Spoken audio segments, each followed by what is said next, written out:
the opportunity presented, because oftentimes, even in the Law of Success by Napoleon Hill, a lot of the opportunities that we're presented sort of come disguised as misfortune and a setback. So every setback, it's really going back and looking at, well, what is the setback that you think you have, but what's the opportunity being created? And that really looks like road mapping, mind mapping. So in terms of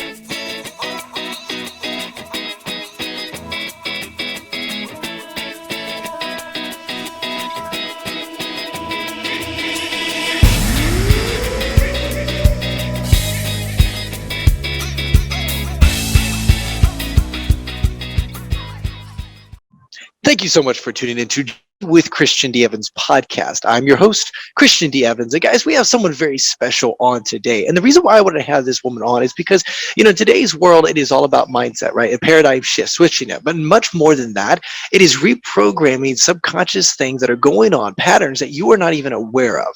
Many individuals that I coach and consult with and so forth, it's funny where, hey, as a third party looking in, you start seeing these patterns, these things that are limiting beliefs, these habits that they don't even see. They're roadblocks. And so that's why I wanted to have an expert that is just incredible. I'm going to be diving into some really, really awesome stuff. And so she is actually the author of the book on mind training, the secret for positive learning.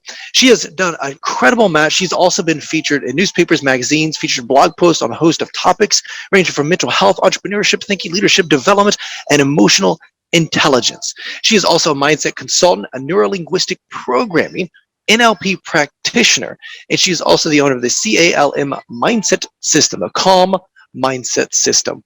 My friend, Aiden Eob. How you doing today, Aiden? I'm doing fantastic. Thank you for asking. How are you?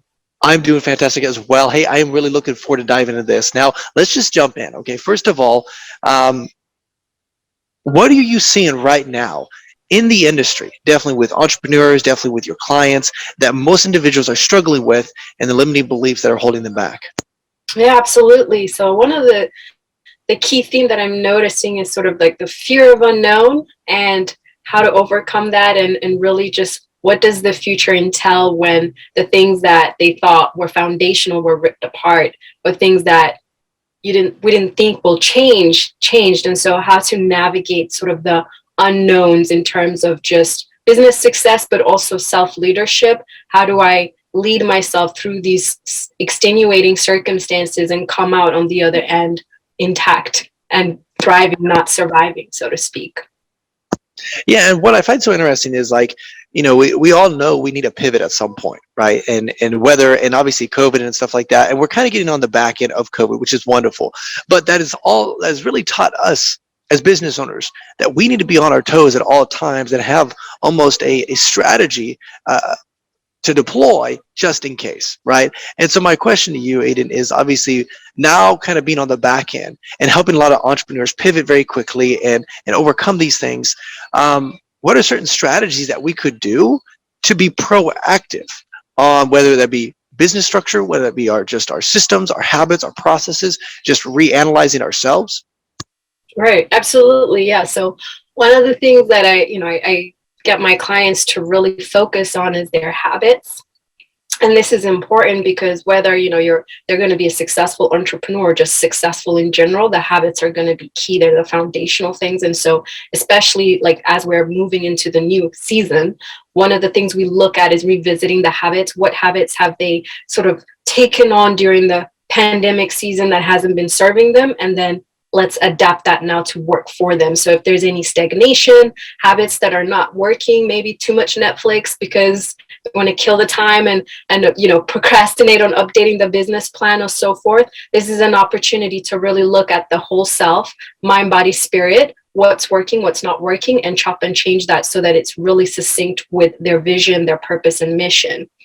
And we do that together through a series of sort of reflective exercises, but also bringing in NLP to really go deep to understand if there's habits that are not working for them, but they don't know how to break it. That's where the NLP comes in to really go into the subconscious level, language programming to shift that so that they're able to actually commit to the new habits that they've developed. So really the first thing is creating a morning and nighttime routine that's really powerful for them. And so what that does also for the brain is really get them in the state of productivity, but also creativity, and being able to juggle sort of changes, that constant changes that come with being an entrepreneur, but also the seasons that we've just been in, that they will be able to maintain sort of a strategic angle regardless of the environmental changes.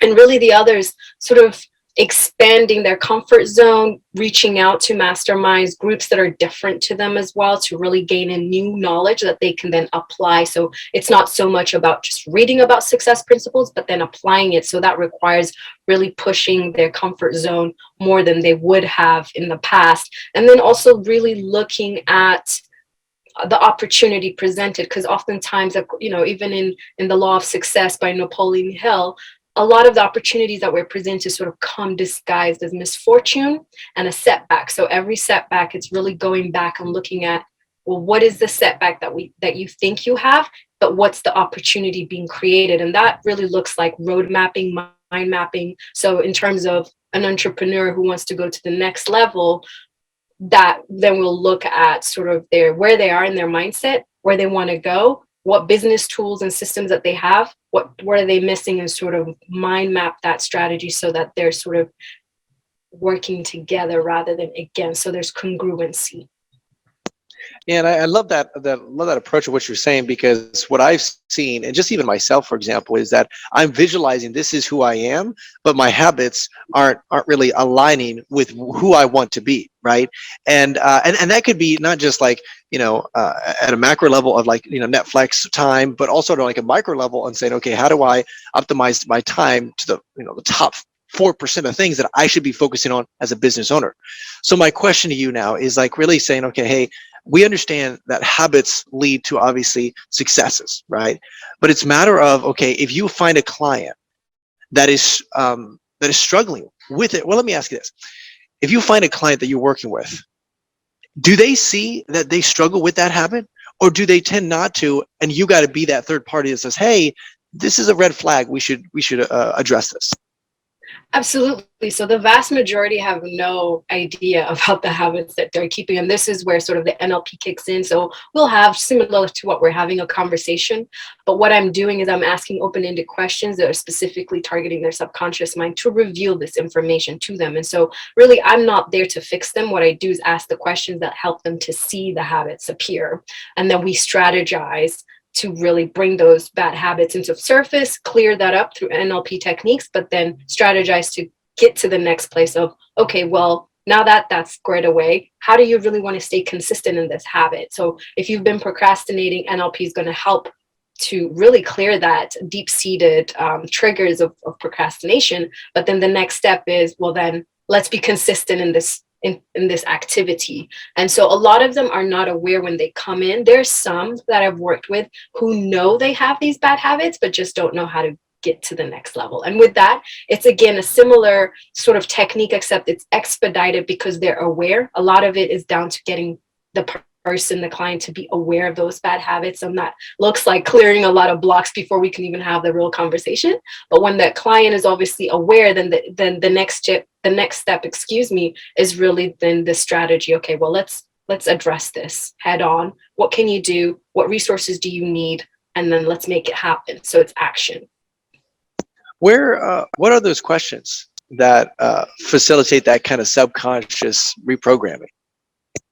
Yeah, so there's a series of questions. Typically when a client comes in, that I will do an intake assessment. And so they're pretty much looking at sort of where they are right now, what their vision is, if they have any, and then breaking that down into the wider vision, but then the vision within their business. And so like visioning them as well, visualizing them so that they can see themselves in the future. So some of the questions could be like, if we were to sit here in 5 years' time, what would you be saying to me professionally or sort of personally that you see yourself as being successful? And by doing these kind of questions, what they're then able to do is sort of take themselves from this stuck state, put themselves 5 years ahead, and then picture the scene, both personally and professionally, and then they can come back and tell me what they're seeing. And so that gives me also an idea of what's really important to them. And then we can then go back to do the NLP to clear what's behind them that's causing that stagnation, and then put the strategies in place to get to that 5 year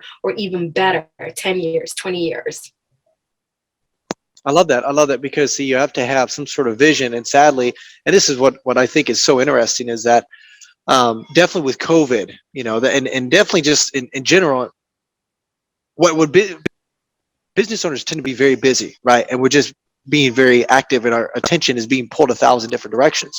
And what you're basically doing is grabbing their attention and shoving it 5 years in advance and saying, okay, what does that look like? What's the character? And asking those deeper questions is what kind of, rhythm do you want to have? What kind of cadence do you want? What kind of, relationship do you want to have and so forth? And I really appreciate it. Now, let me ask you this. Do you do that every quarter as well, just to say, okay, what would the next 90 days look like and how do you approach it? And obviously we all understand like reverse engineering, but just like that process just at a shorter time scale.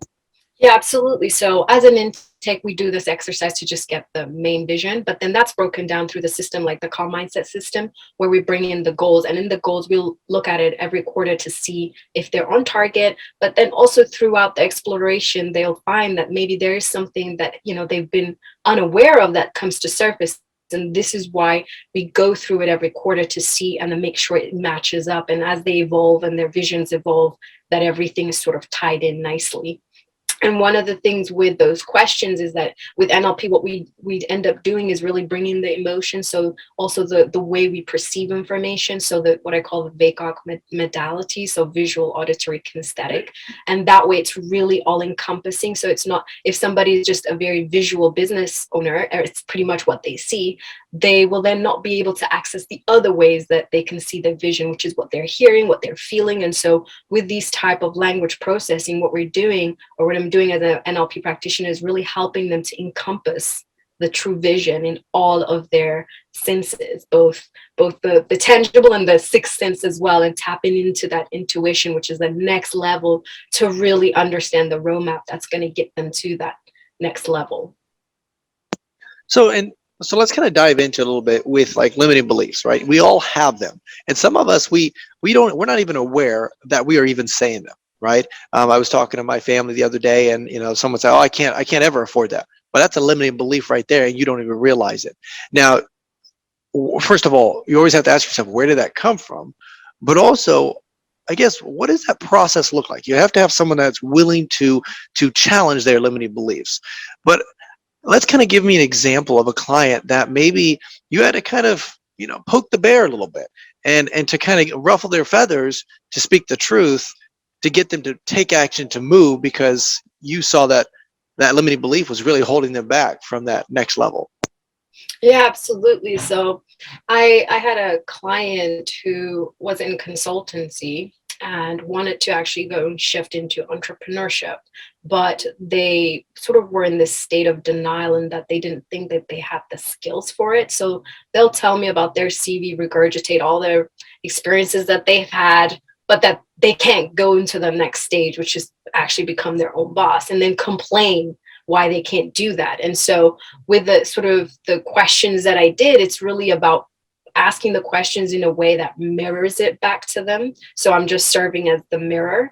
And by doing that, they were able to see sort of the language. So what I will do, for example, I call it the psychiatrist mirror, is when they say, I can't, at the end, I'll say, I can't. I'm not saying you can't. I say, I can't. So what I'm doing by saying I can is I'm sort of standing with them in their mental model, walking with them, and then repeating the words that seems to be the trigger. And so they're sort of made aware that they're saying, I can't, I won't, and this. And by doing that, they're able to say, well, no, actually, I can do this. Oh, you can. So it's really just subtly introducing these words that are not serving them in those conversations, and then gently guiding them to see the path that they can do it, and then helping them to see that they came up to that conclusion themselves. And so with this client, it took a couple of sessions to sort of break down that fear of success for them, which is pretty much they had the skills, the transferable skills, but they were just afraid of if they become successful, they'll lose their friends, their family, et cetera, et cetera. So we all have these sort of unexplainable limiting beliefs. And so when I repeated those words for them in this NLP sessions, they were able to see that actually they were their own block, they were their own limiting beliefs, and the fact that they've accrued these skill sets that were very much relevant as an entrepreneur, but they were afraid of that fear of success. That was what's stopping them. And so it was sort of like an aha moment for them. And then after that breakthrough, we were able to really bring in the strategies to them and say, okay, you've got these great consulting experiences. Let's roadmap it into how does that career transition now look like into entrepreneurship? And they're also relocating to another country. And how can you apply that now in this new location? Wow, that's incredible. And that's a really good example of an incredible client that you're really just emphasizing what they were saying consistently. And then obviously, now let me ask you this, because I do know you have to break that pattern, right?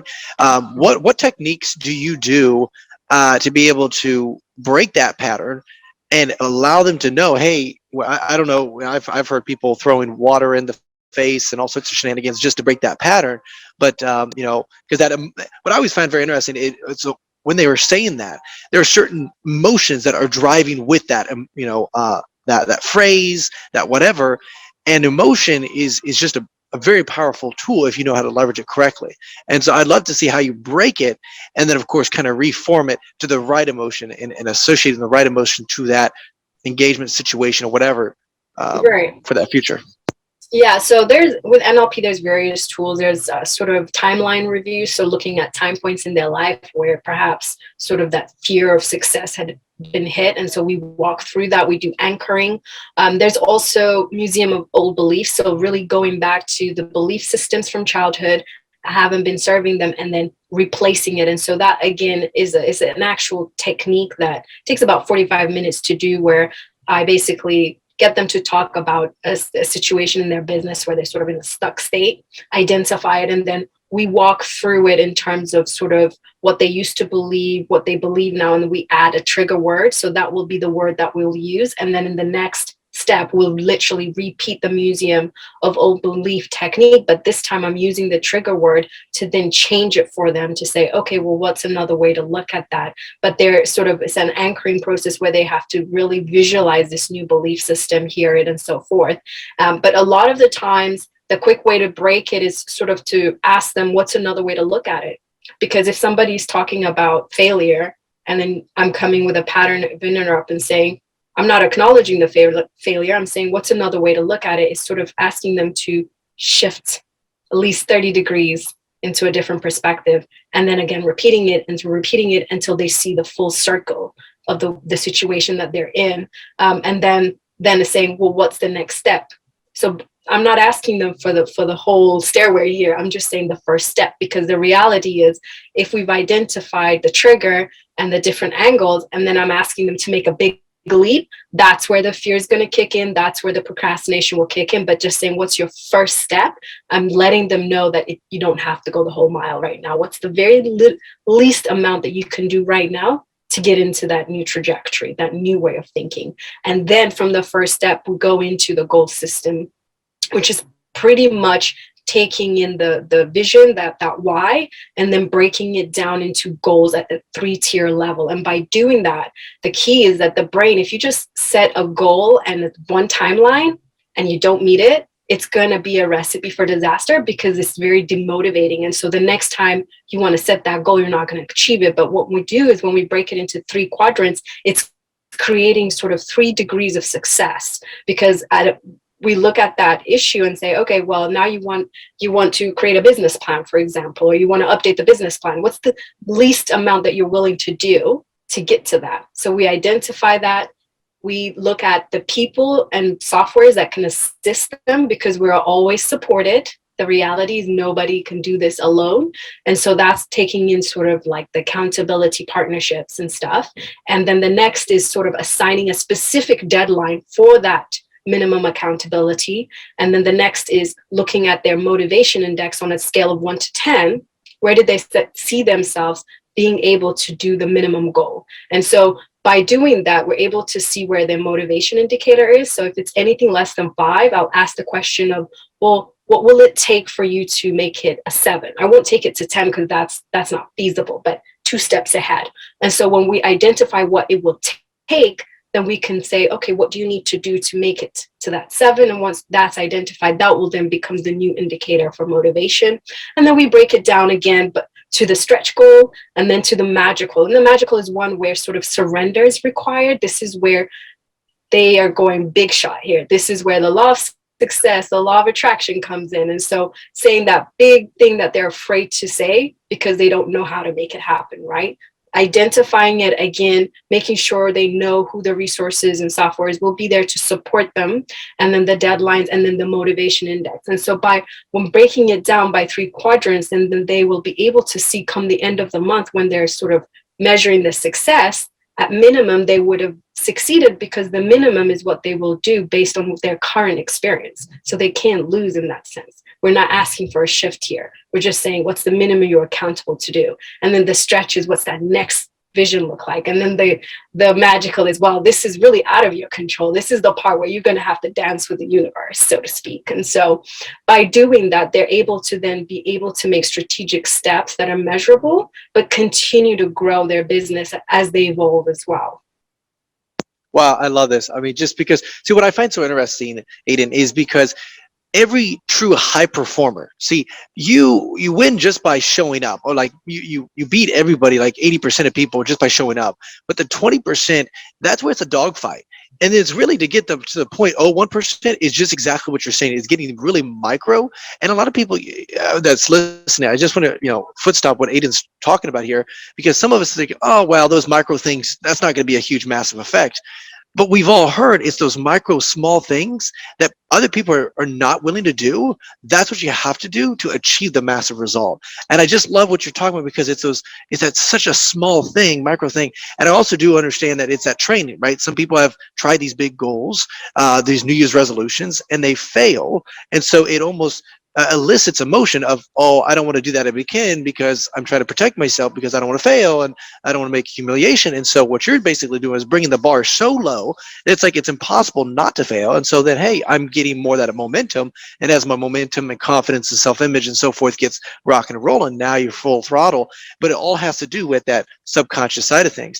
So let's kind of pivot, okay? Because I'm intrigued. Where did that come from, your heart or your love, to help people really get the most out of their own life, in your own journey, in your own life? Where did that come from, Aiden?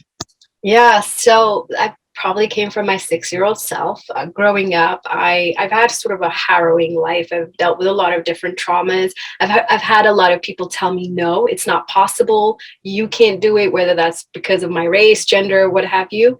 And so I've had this inner drive to be like, just you wait and see. So a lot of it came from that attitude of sort of, well, I've been told no, so I know what no looks like. What does yes look like? I want to see that, right? And then the other part is sort of also being blessed to have been in mastermind groups and been in spaces where I have seen success in the way I envision success. So a lot of it before that, I used to do a lot of visualizing to see what does success look like for me, not how the world is telling me, but for me, and then aligning myself with people who see success in the way I do. And so that sort of helped me to get into the space. But, I worked in corporate America, 10 years of the sort of healthcare industry. I did it and I thought that was going to make me happy, but I realized that this wasn't it. There was still something missing. And so I had to do my own form of self-journeying with coaching, NLP, what have you, to really understand what my why was. And my why was, it is helping, maybe not in the healthcare remit in that sense, but it was really bringing sort of that ability for people to uncover their why, unlock their potential and free limiting beliefs to really achieve their personal and corporate goals. And so once I understood that, I knew as my 6-year-old self that I was going to jump into entrepreneurship. I used to tell my grandmother that, I was going to be my own boss. I didn't have to hear her talk. And, she's like, well, you're 6, so you have no rights right now. I'm like, well, you just wait and see. It's not too long. So it's been a combination of sort of like my childhood of really being around people who didn't inspire me, being around people who thought in a victim mentality, in a limited mindset, and then realizing like, I don't want to be a stat. I don't want to repeat that. I want to see something different, but I didn't know how, but I knew the desire in me was there. And so it was sort of like surrendering to that will of like, I desire to do different, and then allowing the universe to bring me the people, the resources to to make that move and shift. Well, see, this is what I find so interesting because, see, I've talked to a lot of people that are almost very similar. I don't know much of your story in that regard, but people that have negative experiences, but yet because of that, then they choose not to be going in and producing the results that you have produced, for example. And so I'm always intrigued, right? So was that just an internal drive, or was there someone that fed maybe just a little hope that said, hey, you know what, Ada, I see something powerful in you? Or was it just that internal drive consistently, or was it just an internal choice and say, hey, I'm going to, like you said, that 6-year-old, like, hey, I'm going to prove you all wrong, period? Or was there some times in your life where it was like, I'm not sure, I don't know, am I really capable of it? Was there some flittering of that subconscious Oh, self-talk? absolutely. Absolutely. I mean, I'm human here. So yeah, I've had those moments. I have to say my faith has definitely been my driver to really keep pushing, especially in the times where I just couldn't see the light at the end of the tunnel. And then I've been blessed to have sort of mentors and guidance along those key points in my life where I've had the blessing of those people to remind me of the light that's still ahead in those dark seasons. So I've had a really great aunt and cousin who weren't maybe on the same life path as me, but had that wisdom and constantly would remind me that, hey, this is where you said you will be, where you at. So sort of held me accountable. But a lot of it was down to sort of not wanting to be a stat. I'm an observer as an INTJ. That's my personality. I observe. I'm constantly analyzing data. And so for me, it was very much like, well, I've got these options laid out. What is the option I desire, not what the world is telling me to be? Or if I follow that path, I know where it's going to go. I mean, most of it, pretty much, right? I don't want that. So there is a combination of sort of that internal drive, and I'm internally driven, but a lot of it is also down to my faith sort of bringing me that extra hope when there are times where I just like, maybe the world is right, I can't do this. To really bring me back into equilibrium, and then sort of the right tribe and community to remind me, these are the dreams and visions you've had, you can do it. And so it's a combination of the three.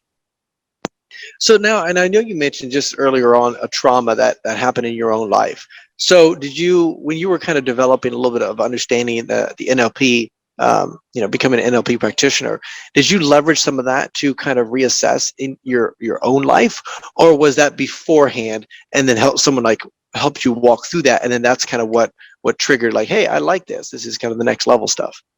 Yeah. So at the time, I was about to take the NLP practitioner course, but I was going through a lot of changes. I was already doing coaching, getting sort of that help. But NLP sort of grabbed my attention because as a neuroscientist, that's what I've studied. I liked the way that it was positioned in sort of that language, but looking at the language. And so I went in with that, oh, I'm going to learn how to really use the language to change mindsets. But really what I got was a training session and a realization, oh boy, I've got my own limiting beliefs that I've got to clear first before I could serve others. Because if I'm not whole, how am I going to give my best to the people that are waiting? And so that was sort of the trigger. It was like, oh, wait, let me take some time out first to work on my blocks before I could really do this course and then really give my services. But it's a journey. Like even to this day, there's still things I'm constantly learning about within myself, and journaling I find has been very helpful. And so that's something that stayed with me throughout, because the reality is, as a practitioner, I don't have all the answers, but I have these skill sets and this wisdom to be able to help you, right? But in order to help, I have to make sure I'm continuously taking care of my own needs first. I can't serve from an empty cup, period. And I think as an entrepreneur, that's sort of the thing that we, I will be guilty of that too, is that can be missed. Is very much help, bring success here and there. But what about you? What are you doing to evolve? Because as you evolve, so does your business. Yeah, it's actually a really good point, because we've all heard of bring value, add value, and so forth. And one of the things that I'm the total opposite in this regard a little bit, because it's like, I want to be very direct and say, hey, this is what I can do. I want to help you, but also you can help me by being a customer or something like that, right? In that regard, because it's okay to do that, because well, let's talk about that a little bit. So that's a limiting belief itself. So why do you think a lot of individuals have that limiting belief where, hey, I want to value, and then they feel empty, or they're not even focusing on themselves, or let's say, for example, they run through life because let's be honest, Ada, I think there are some people that can become successful without having to really look internal too much, but then they feel empty. There's this void, right? And so let's talk about that in the kind of the danger of not looking internal and being very cognizant and very aware of how you process information and your beliefs. Yeah, so absolutely. There are people who fit the definition of success, but they feel empty. And that's because there's a gap between sort of their higher self and their ego, right? So they've hit that definition of what they think is success, or the world has told them to be successful. But if they're not aligned spiritually, then that empty void will still stay present because they have not really tapped into their true purpose. And so we're all here to do that major purpose, right? And so the reason that they fill that void is because there's incongruency, whether that's in the way they're talking to themselves or just feeling about themselves. And so that's where sort of that self-reflective time is going to be important. No matter how successful they are, it's a daily challenge to make sure that you stay grounded, and that I stay grounded. And so that's why, in order to avoid the void, they have to check in with themselves on a daily basis. And that could look different for some people. Some people it's meditation, some is walking meditation or journaling. You can have the ability to create that time for you. The point is, if you don't check in, then your ego is the one that's checking in for you on a consistent basis, and that's not a true reflection of who you are. And that's where the void comes in, because the person is then expressing to the world, here I am, but at an 80%. And then there's always a bit missing because they haven't checked in to see, well, what's that 20%? And with others, there's some who are afraid, because the reality is, if we check in, we're going to see things we don't like, because a lot of the things that are interned within us are things that need healing, that will require growth and pushing the comfort zone. And so it's much easier to sort of keep the balance, keep sort of what we call the fake peace in a way, because if I don't acknowledge it, then I don't have to deal with it. But the reality is, it's sort of festering inside until probably there's a crisis or a meltdown or burnout to remind them, hey, I'm still here and I need attention as well. And so, especially as an entrepreneur or business person, when we're constantly on the go, and we come last, what happens is then the body gets to a point where it's sort of maxed out. The brain is maxed out, everything is maxed out. And then that's where that burnout hits. And so by checking in every single day, sort of preventing that burnout, preventing that fatigue that could eventually creep in and sort of ruin you, but also the vision. So let's talk a little bit into like your journaling process, your check-in process. I've heard different ways of doing it, but I'd love to hear your way of doing it, and kind of getting that response and seeing, okay, how do you leverage it to get that result on a consistent basis? Yeah, absolutely. So for me, journaling is sitting down in the morning. So I wake up at 5:30 in the morning. I do my prayers first, then I do sort of meditation, binaural beats. I play around with it, Solfeggio frequency, just to get in that headspace. And then I ask myself, what do I feel? And I give myself a few minutes to really just close my eyes. And as I'm a visual learner, I'll close my eyes so I can visualize it that way. And then I'll wait for the word or the sentence or the vision. And then I will just start writing it without any limitations, and sort of a stream of consciousness or thoughts of consciousness in that way. And so I just write it, and I'm not paying attention to exactly the words, just whatever I've asked, that's what I'll journal down. And then at the end of that, I'll stop, I'll breathe, and then I'll read it again and read it again until I understand what I've written and the feelings I felt. And so when I do that on a daily basis, what I'm doing is sort of taking that emotional charge and placing it onto surface. And so it's out of my body, out of my mind, and then I'm able to think more objectively. But when I have missed my journaling, I find that it's harder to sort of stay balanced because I haven't cleared that energy. And so now I have to do another technique to clear the emotional imbalance within me. And so Other people, they like sort of prompts. I'm not a fan of prompts because I don't want anything to determine the start of my thoughts. I like to free flow. But then for other people, and I encourage this to my clients, and if they really need and want that structure, absolutely. I think what's important when journaling is asking yourself, are you the person that likes questions, or do you like an open text? And then start to journal in that way. If you want that guidance, absolutely, then get prompted journals. But if you just want to ask yourself those questions and just free form write, then I would encourage don't have those prompts, because then they sort of limit the thought to the question that's been asked rather than to what you're feeling and wanting to express. Gotcha. So that would be a daily cadence, journaling. How much time do you designate? Is that, an hour, 30 minutes? What does that look like every day? So for me, I honestly, I give it about 15 minutes because I write really fast. I ask the question, once the thought comes in, I'm writing like a mad woman, and then I just stop and I look at it, and that's it. But then there have been times, especially when I'm really shifting and having to make big decisions, that I found myself doing short check-ins. So I've journaled more than once, but again, they're like 15 minutes, but 2 or 3 times in that day. So I sort of go with the flow, but the must is really in the morning to clear that. And then sometimes at night, if I've had a really tough day and I've dealt with so many different energies and had to make so many different decisions, I will really put the thoughts out there so that it doesn't impact my sleep.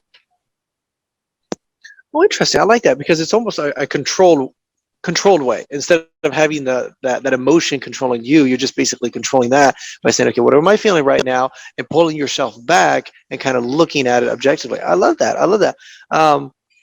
What's the benefit of that? I mean, long term. I think I get an idea why that is so powerful, but kind of share with me a little bit, like just disciplinary, or just Yeah, so with journaling, of course, it's that reflective period, but really what it's doing is training your mind so that you're in self-control, you're controlling it in a way, because that way that it's sort of like the emotional mind is at bay, and then you're able to think strategically and logically. So by journaling, what you're doing, or what I'm doing, is taking the emotional side of situations and putting into paper, so it's no longer sitting in my brain circulating, floating, simmering, and then turning into something that it doesn't need to be. And so when I'm having to make decisions, I can make decisions very logically rather than emotionally, because I've cleared any unnecessary emotions that may be at play, or any triggers that may be at play in making these decisions. Because oftentimes, sometimes when we make snap decisions, whether because of the pressure, the time sensitivity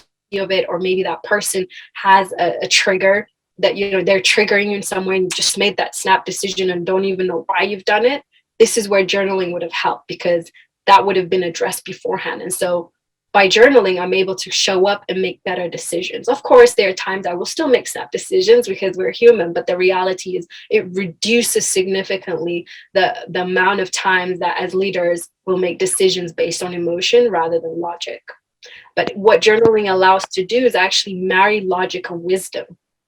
Because when I'm journaling, I'm also I'm asking this question to the universe when I say, what do I feel? I'm having daily conversations with the universe. And so by that, I will be able to get insight that I wouldn't typically get if I didn't spend time to journal or reflect on what I'm feeling.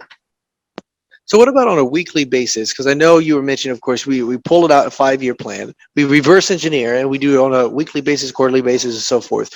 So what questions do you ask on like a weekly basis? Do you ask, hey, what am I feeling during this last week? Or is it a different question to kind of like check in, if you will, at the end of the week?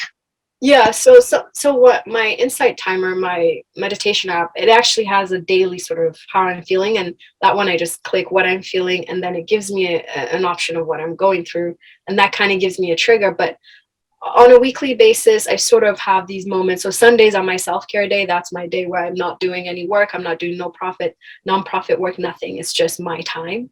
And those are the times where I will just sit and I look at my week when I'm doing my weekly schedule and say, well, am I on the path? Am I on track? Not just sort of in terms of my progress measured by my goals and so forth, but emotionally, am I where I want to be? And so that's the time I use to sort of consolidate everything, and then I do that also on a monthly basis and so forth. And I have like in my planner, which is my little Bible, a little reminder. I have these affirmations that I write so that they're aligned with the feelings that I'm bringing into existence and that are aligned with my vision, my goals and metrics. And so I look at that to see the growth in that sense as well. See, what I love about your approach, Aiden, is that it's just so intentional. Like every aspect, everything that you're doing is very intentional. And I'll just share with you just something personal. Just the way my weekly, I've been doing this for the last 7 years. My weekly thing is like just looking at my business metrics or my certain business goals, right? And I've never done a lot of check-in regarding emotional or kind of where I'm at that way. I do a little bit of obviously, reading and the spiritual biblical side of things, but I've never done a lot of that kind of daily cadence of, okay, hey, what's my emotion? Where am I at? What's feeling that? And I think that's something I will have to personally work on, and that's why I think I'm asking these questions for my own personal use. So I appreciate I appreciate Absolutely. you answering them. So let's kind of talk a little bit about your book. Okay, obviously you've done very well with the book. It's very exciting. Tell me a little bit about the book and kind of what's your goal with sharing this book. Yeah, so the book on mind training, The Secret for Positive Living, is sort of a prescriptive memoir, where I talk about some of the trials and tribulations and mind training that I've had to employ stemming from my childhood until sort of my 30 years. And so really it's bringing in sort of the spiritual and mental playbook on how to overcome limitations, but I tell it through my story because stories are a way to sort of relate and understand.